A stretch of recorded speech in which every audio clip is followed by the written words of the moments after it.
Welcome back to our live show. This is the question of the day. How much money do you need to earn each year to make you happy? The answers are as many as there are people. It's, of course, an individual decision. But there are some commonalities. Local CPA Phil Umansky is here to share the result of a new study that looked at the ideal income point. Good morning, Phil. Good morning, Cheryl. Glad to be here. Good to see you. So we make you happy. We have nothing to give you, but yes, I'm very happy. Very we'll happy. Make you happy. Talk about a little bit about this survey. What kind of prompted it? Okay, so that's the age-old question: how much money to make you happy?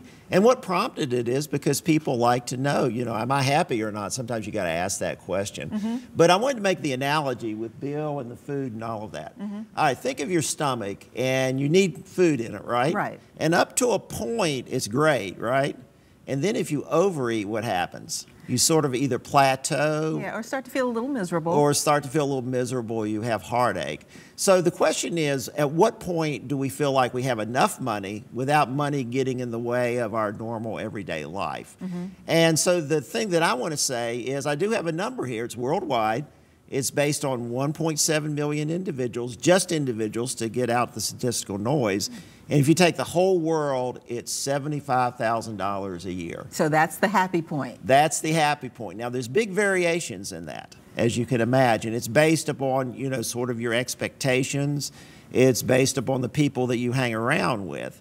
So I'll give an example. Okay. Imagine that you are a quarterback and you have the same skills as Tom Brady.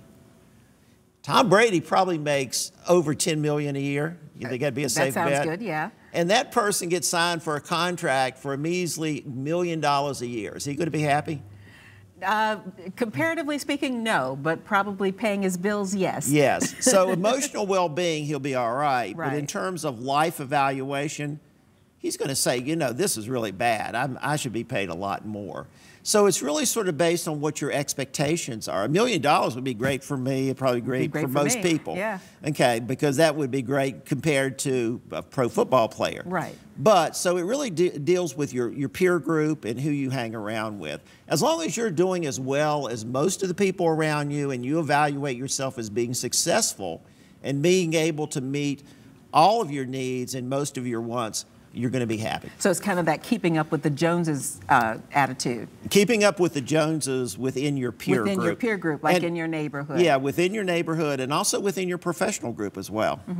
And this survey is not based on how much it takes a family to be happy, but this is for individuals that one person needs $75,000 to be happy. One person, and that's called the satiation point. So yeah, you may be a little bit more happy beyond the $75,000, but not marginally.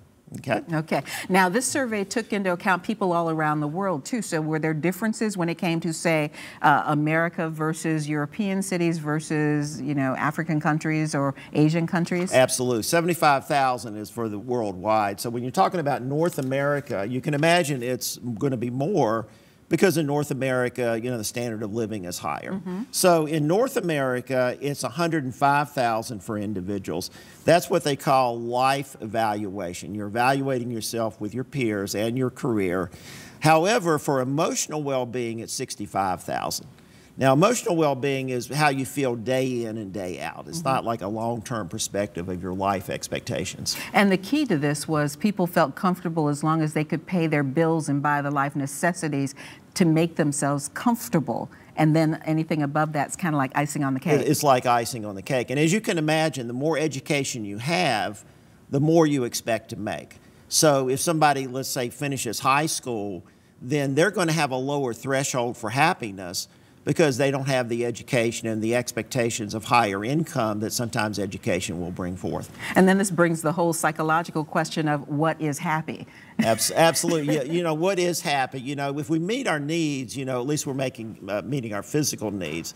So you tend to be within your peer group. And I'll give you a perfect example. My mother grew up in the Depression. She was born in 1917. And I said, Mother, did you have a happy childhood? She said, yes. She said, I was poor, but we didn't know it. You may have heard that expression. I've heard that from my mother. Because the expectations at that time was you're not going to have a lot of money people had to make their own fun, and she said she had a great childhood. And again, that's relative because Yeah. during the Depression, a lot of people didn't have money, so you were kind of keeping up with your peer group. Yeah, absolutely. So keeping up with your peer group, but there's a lot of other factors that go into it. Now, too much money can create its own problems as well, because if you have too much money, sometimes you can be fixated on money.